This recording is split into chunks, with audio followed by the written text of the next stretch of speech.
Friends, இன்னைக்கு நம்ம இந்திய தேசிய இயக்கத்தில் நடந்த ஒரு முக்கிய நிகழ்வாக பார்க்கப்படும் நீல் சிலை அகற்ற போராட்டத்தில் நடந்த நிகழ்வுகளை பற்றி பார்க்க போகிறோம். ஆக்சுவலாக நீல்ஸுங்கிறது யாருன்னா, மெட்ராஸில் புலிசியர்ஸ் ரெஜிமெண்ட் படைப்பிரிவை சேர்ந்த ஒரு கர்னல் தான் நீல்.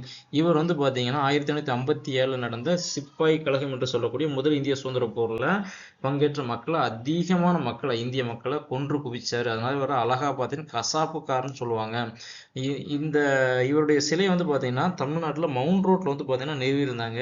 இதை எதிர்த்து வந்து பார்த்தீங்கன்னா 1927 SS சோமராயாலு தலைமையில் பத்மாசினி அம்மாள், அஞ்சலை அம்மாள் ஆகியோர்கள் கலந்து கொண்டு ஒரு மிகப்பெரிய போராட்டத்தை நடத்தினாங்க.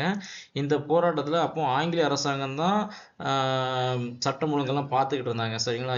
அதனால அந்த டைமில் நீல் சிலையை வந்து பாதுகாத்தாங்க. அதுக்கடுத்து 1937 அதாவது 1935 இந்திய அரசாங்க சட்டம் வந்துச்சு. அதன்படி தேர்தல் நடந்துச்சு. அந்த தேர்தலில் வெற்றி பெற்று சென்னை மாகாண முதல்வராக இருந்த ராஜாஜி அவர்களால் நீல் சிலை வந்து பார்த்தீங்கன்னா 1937 அகற்றப்பட்டது. இவ்வளோதான். நன்றி.